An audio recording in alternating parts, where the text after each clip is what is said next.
आइए देखते हैं, मजा आएगा। अभी मजा आएगा ना भिड़ो। दरअसल मानक जी 2000 शब्द है आज कॉकरोच, शब्द है कॉकरोच। 2024 का जो चुनाव उत्तर प्रदेश में भाजपा हारी, बुरी तरह हारी उसको कहा जाएगा, जो बुरी तरह से जीतने वाली थी, उसका कारण था कॉकरोच। अंदर कॉकरोच लगा हुआ था, इसके वजह से हारी।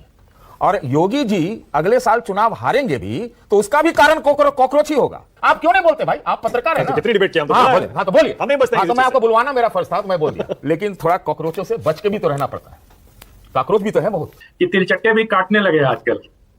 कभी मैंने बहुत रेयर स्थिति में ये सुना था कि कॉकरोच काटते हैं। चुभाने से भी काटने के बराबर है, दर्द तो होता ही है ना अनंत जी। कि तिलचट्टे आमतौर पर क्या होता है ना सतीश जी, आप जानते हैं वो अंधेरे में काम करते हैं, गंदगी में काम करते हैं। विनोद जी तिलचट्टे से शुरू करिए। ये अब विपक्ष ये कह रहा है कि देश में युवा इतना नाराज है, इतनी बेरोजगारी है, इतने सारे मुद्दे हैं, मोह भंग उसका हो चुका है सरकार से कि इसलिए देखिए एक नई पार्टी आई और देखिए कैसे वो कितने मिलियन हो गए थे उसके, 1 करोड़ से ऊपर फॉलोअर इंस्टाग्राम पर हो गए, ट्विटर पर भी कितने हो गए 20 मिलियन 20 मिलियन 2 करोड़ के आसपास हो गए थे। क्या वाकई इतना बुरा हाल है क्या देश में? जैसे सतीश जी भी कह रहे हैं कि बहस कर लीजिए, मैं बताता हूं कितना बुरा हाल है। A few moments later. मालिक वो देखो बीजेपी का जो विजय रथ चल रहा है, 22 राज्यों में सरकार है, कहीं ऐसा तो नहीं कि 2029 में एक वन नेशन वन इलेक्शन की तैयारी चल रही हो आशुतोष? मैं तो कहता हूं उसके लिए तो आपको कानून बदलना पड़ेगा। और अगर कानून बदल सकते हैं तो जाहिर सी बात है, उनके पास मैंडेट है, वो बदल सकते हैं और बदलना भी चाहिए अगर वो चाहते हैं तो। बट क्या इतना आसान रहता है क्या? देखिए उत्तर प्रदेश के चुनाव में क्या होगा, हम अभी इसके बारे में कोई टिप्पणी कर दें तो उचित नहीं होगा। इसलिए उचित नहीं होगा क्योंकि चुनाव तो आखिरी समय में, आखिरी क्षणों में क्या करवट लेता है ये कहना बहुत मुश्किल काम होता है। मैं फिर बार बार उदाहरण देता हूं 2024 के लोकसभा चुनाव का, जब तमाम विद्वान 400 सीटों के बारे में बात कर रहे थे और उत्तर प्रदेश के अंदर तो कुछ लोगों ने यहां तक कहा था कि 80 की 80 सीटें भारतीय जनता पार्टी को मिलने वाली है। वो तो नहीं हुआ। गजब बेइज्जती है। और उस वक्त का जो माहौल था, अगर मैंने तो पूरी किताब उस पर लिखी, इसलिए मैं आपको बता सकता हूं कि 2023 दिसंबर में जब मध्य प्रदेश, राजस्थान, छत्तीसगढ़ तीनों सीटें भारतीय जनता पार्टी ने जीती थी, उसके बाद राम मंदिर का उद्घाटन हुआ था 22 जनवरी को।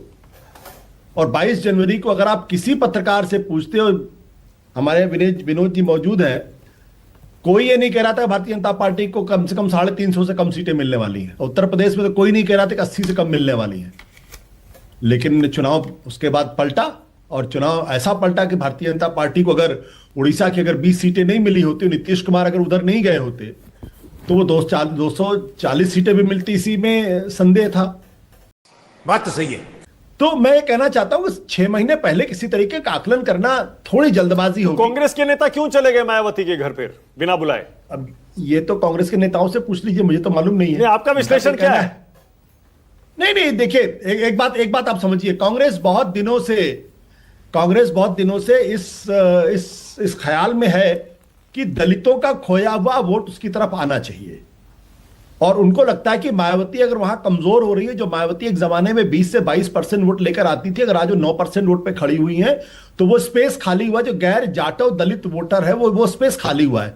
क्या उसको अपनी तरफ ला सकते हैं क्या? दूसरी बात, क्या कांग्रेस का एक बड़ा तबका है जो ये सोचता है कि मायावती के साथ गठबंधन किया जाना चाहिए। सही पकड़े हैं। ओके, सतीश के सिंह।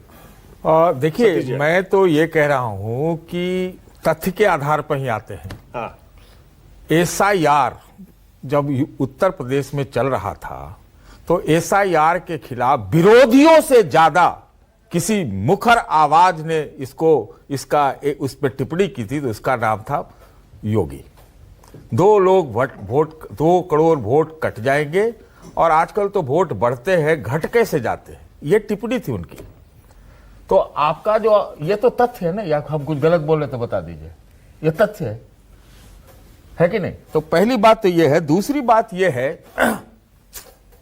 तो अब इसको हम कहें क्या कि उन्होंने डेमोक्रेसी का तमाशा बना दिया, पता नहीं क्या हुआ। दरअसल मानक जी 2000 शब्द है आज कॉकरोच, यही नहीं अभी और सुनिए, शब्द है कॉकरोच। 2024 का जो चुनाव उत्तर प्रदेश में भाजपा हारी, बुरी तरह हारी उसको कहा जाएगा, जो बुरी तरह से जीतने वाली थी, उसका कारण था कॉकरोच। अंदर कॉकरोच लगा हुआ था, इसके वजह से हारी। और योगी जी अगले साल चुनाव हारेंगे भी तो उसका भी कारण कॉकरोच ही होगा। शाबाश! वो पारिवारिक कॉकरोच बड़ा जबरदस्त काटता है, समझ लीजिए। पारिवारिक कॉकरोच मतलब? मैं इसको स्पष्ट नहीं करना चाहता, आजकल बड़ा मुश्किल है करना। परिवार में बड़े कॉकरोच होते हैं, चुभक के मारते हैं, आपको पता ही नहीं चलेगा, पट पट आप उलट जाएंगे, आपको समझ में नहीं आएगा। नहीं तो ये योगी जैसे व्यक्ति को ये क्या कहने की जरूरत थी कि भाई 2 करोड़ वोट कट जाएंगे, कटने वाले कट सकते हैं, ये बोला था या नहीं? आप क्यों नहीं बोलते भाई, आप पत्रकार है ना? तो कितनी डिबेट किया हम तो। हाँ बोले, हाँ तो बोलिए। हम नहीं बचते। हाँ, तो मैं आपको बुलवाना मेरा फर्ज था तो मैं बोल दिया। दरअसल ये बात बिल्कुल सही है कि उत्तर प्रदेश में अभी के हिसाब से भाजपा मजबूत है। वहां जय श्री राम बनाम राम की है लड़ाई, पीडीए उसको जरूर कहते हैं, लेकिन जब तक राम एक साथ नहीं आएंगे तब तक भाजपा जरूर आगे रहेगी, योगी रहे या न रहे। राम का मतलब है राहुल, अखिलेश और मायावती। वाह क्या सीन है। तो जय श्री राम बनाम राम की लड़ाई है, और राम अगर वहां नहीं आए तो बंगाल जैसा हालत हुआ वैसा ही होगा, है ना? मैं योगी की बात बार बार नहीं कर रहा हूं, फिर मैं बच रहा हूं कि योगी को क्या होता ना, आप कितना भी 60 करोड़ जुटा दीजिए आदमी कुंभ में आप 60 करोड़ लोग आए थे ना, तो 60 करोड़ आप ले तो आए, कितना उसका इतना झंडा फहराया गया, वो सब सही है, लेकिन थोड़ा कॉकरोचों से बच के भी तो रहना पड़ता है। कॉकरोच भी तो है बहुत बाएं दाएं। झुके रहना पड़ेगा मेरे आगे। अनंत विजय, पहले कहां से शुरू करेंगे बोलिए? सतीश जी की बात का जवाब दीजिए, फिर चलते हैं आगे। सतीश जी की बात का मैं उत्तर देने की सामर्थ्य मुझ में नहीं है, लेकिन मुझे एक ज्ञानवर्धन हुआ सर कि तिलचट्टे भी काटने लगे आजकल। कभी मैंने बहुत रेयर स्थिति में ये सुना था कि कॉकरोच काटते हैं। वो आमतौर पर मृत त्वचा, बाल और नाखून जैसी चीजों को काटते हैं वो, और जब घर में बहुत ज्यादा तिलचट्टे हो जाते हैं, जिनको अंग्रेजी में शायद कॉकरोच कहते हैं। अरे चुभाते तो हैं, चुभाने से भी काटने के बराबर है, दर्द तो होता ही है ना अनंत जी। कैसी लगी आगे स्वाद? सर खून निकलता है, खून निकलता है। सर कॉकरोच का हिंदी नाम ले लिया तो आप काहे घुसा गए? आप भी कहीं आशुतोष जी की तरह घुसा के चले मत जाइएगा। हम कहाँ जाएंगे, हम तो आप मुकाबला करने के लिए तैयार हैं भाई। नहीं सर, अरे सर हम आपसे मुकाबला नहीं, मैं तो अपनी बात बहुत विनम्रता से रखता हूं सर, आपसे मुकाबला आप बहुत, लेकिन मुझे ये जान के बड़ा अच्छा लगा कि आपने ज्ञान बढ़ाया लोगों का कि तिलचट्टे काटते भी हैं। और अभी तिलचट्टों के नाम से एक पार्टी बनी थी कुछ दिन पहले आभासी दुनिया में, और उसने बता दिया कि विपक्ष के किसी नेता में, किसी दल में उनको कोई भरोसा नहीं है, वो तिलचट्टों के साथ जाने के लिए तैयार है लोग। तो खैर मैं उस पर बात नहीं करूंगा, क्योंकि तिलचट्टा इन दिनों आप लोगों का बहुत प्रिय विषय है, इसलिए मैं उसकी बात कर रहा हूं। आपका भी होना चाहिए, आपका भी एक आनंद जी, तिलचट्टा आप लोग का भी बहुत प्रिय विषय था जब अन्ना आंदोलन 2010-11 में हुआ था। क्या बात, ये बात है। क्योंकि तिलचट्टे आमतौर पर क्या होता है ना सतीश जी, आप जानते हैं वो अंधेरे में काम करते हैं, गंदगी में काम करते हैं, है ना? तिलचट्टा कहीं साफ जगह पे दिखाई नहीं देता सर, दरारों में मिलते हैं, बाथरूम में मिलते हैं, इस बारे में आप हमारे इस बारे में हमसे आप सहमत है कि उत्तर प्रदेश में योगी जी के इर्द गिर्द तिलचट्टे हो सकते हैं? अब आप लगातार बोलते रहेंगे तो हम कैसे बोलेंगे? आप चुप बोलिए। आपकी रनिंग कमेंट्री पे से पार तो हम पा नहीं सकते ना सर। तो कृपया थोड़ी देर के लिए अपनी वाणी को अगर विराम दीजिए, चाय पीजिए, आपको तो चाय की सुविधा भी उपलब्ध है, तो हम लोग चर्चा कर लेते हैं। मैं मानक जी ये कह रहा था कि अभी आप देखिए क्या होता है ना, बहुत सारी चीज भाषा से आपकी प्रतिबद्धता नजर आ जाती है। आपकी चर्चा में मैं अभी सुन रहा था नरेंद्र मोदी, अखिलेश यादव, मायावती और राहुल जी। अरे कहना क्या चाहते हो? तो ये जो प्रतिबद्धता है ना, कितना भी छुपाओ तुम, लाख छुपाओ प्यार मगर दुनिया को पता चल जाता है। तो आप कितना भी छुपा लीजिए, राहुल गांधी जी के प्रति जो प्रेम है ना, वो वाणी से छलक छलक के आता है जब हम राहुल जी कहते हैं, और नरेंद्र मोदी और मायावती और अखिलेश कहते हैं। तो मोदी जी भी कहते हैं भाई, मोदी जी भी कहते हैं, राहुल गांधी भी विपक्ष के नेता है ना। कह रहे हैं हम, आपको नहीं कह रहे हैं सर, रुक जाइए। अरे हम आप ही को सुना रहे हैं, आप मुझे कहना नहीं चाह रहे, तब भी हम आप ही को सुनाना चाह रहे हैं। विनोद तो अग्निहोत्री, फोड़ेंगे क्योंकि तिलचट्टे तो घूम ही रहे हैं अंधेरे में। विनोद अग्निहोत्री, विनोद जी तिलचट्टे से ही शुरू करिए ये। अब विपक्ष ये कह रहा है कि देश में युवा इतना नाराज है, इतनी बेरोजगारी है, इतने सारे मुद्दे हैं, मोहभंग उसका हो चुका है सरकार से कि इसीलिए देखिए एक नई पार्टी आई और देखिए कैसे वो कितने मिलियन हो गए थे उसके, 1 करोड़ से ऊपर फॉलोअर इंस्टाग्राम पर हो गए, ट्विटर पर भी कितने हो गए थे? 20 मिलियन के आसपास। 20 मिलियन, 2 करोड़ के आसपास हो गए थे। क्या वाकई इतना इतना बुरा हाल है क्या देश में? जैसे सतीश जी भी कह रहे हैं कि बहस कर लीजिए, मैं बताता हूं कितना बुरा हाल है।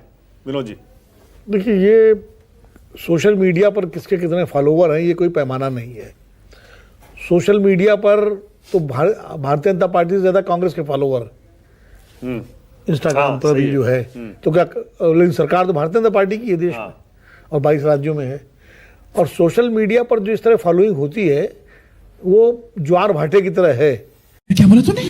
कि एकदम से उफान आता है और फिर नीचे चले जाता है। तो मैं उसको कोई बहुत बड़ा पैमाना नहीं मानता। हाँ, ये एक संकेत आप मान सकते हैं थोड़ा सा, कि एक जैसे चावल हांडी का लेते हैं तो उस तरह से, लेकिन वही सच है ये। और वैसे भी देखिए, विचारधारा विहीन जो राजनीति होती है ना, वो लंबी चलती नहीं है। विचारधारा जब तक नहीं होगी किसी भी पॉलिटिकल पार्टी की, वो कोई भी विचारधारा हो, आप उसे सहमत हो असहमत हो विरोध करें, लेकिन विचारधारा के आधार पर पार्टियां लंबा चलती हैं। और उनकी हम देख चुके हैं असम गण परिषद का हाल, हम देख चुके हैं आम आदमी पार्टी अब इस वक्त छटपटा रही है, और भी तमाम इस तरह के उदाहरण अतीत के भी हैं कि विचारधारा के बिना जो राजनीतिक दल बनते हैं वो धीरे धीरे बुलबुले की तरह चले भी जाते हैं। विचारधारा ही स्थायी होती है। मस्त जोक मारा रे, ये हंस रहे हलकट हंस। ओके, अब सतीश जी मैं चाह रहा हूं थोड़ा सा ये भी बताइए, आपने कहा ना देश की हालत ठीक नहीं है, बहुत बुरी हालत है, आपने ये बताया, तो ये अगले 6 महीने में और बिगड़ेगी? क्योंकि युद्ध तो अभी खत्म होता हुआ दिख नहीं रहा, हम तो सुन रहे हैं कि फिर से बढ़ने वाला है और लड़ाई और गर्म होने वाली है। तो अगर ऐसा हुआ, हालात और खराब हुए, फिर तो बीजेपी के लिए दिक्कत हो जाएगी। अगले साल 7 राज्यों में चुनाव है। देखिए, जब तक चुनाव है अब लगता है बीजेपी है, आप इसको देखिए, बीजेपी चुनाव में ही तो है। और वास्तविकता से हमको लगता है कि नाता जो है अभी पड़ा है, क्योंकि अभी तो हम लोग सब आप ही लोग कहते थे, हम ही लोग कहते थे, सभी लोग बोलते थे भारत सबसे बड़ी बढ़ती तेज अर्थव्यवस्था, फलां ठिकाना, पता नहीं क्या क्या क्या क्या क्या। लेकिन ये कोई बताया ही नहीं इतने दिनों में कि पिछले 3 साल से ये तीसरा साल होगा जब $100 बिलियन का जो है आपको व्यापार घाटा हो रहा है। तू समझा? हाँ। नहीं, तू समझा नहीं। अब तो जो पूंजी कहते हैं अंग्रेजी में, जो कैपिटल बोलते हैं, कैपिटल अकाउंट में भी घाटा हो रहा है। ये 2 घाटे हो गए। अच्छा, बहुत लोग बहुत तरह का करेंगे, कहेंगे कि क्या हमारे पास है, बहुत कुछ है, बहुत कुछ है। बताइए, हम बार बार इसी बात को कह रहे हैं कि दुनिया जब एआई डेटा पर चली गई, तेल आपके पास है नहीं, तो एआई डेटा वाले में कुछ है हमारे पास कि सिर्फ नकल कर रहे हैं हम? जनता को आप मूर्ख समझना बंद कर दीजिए।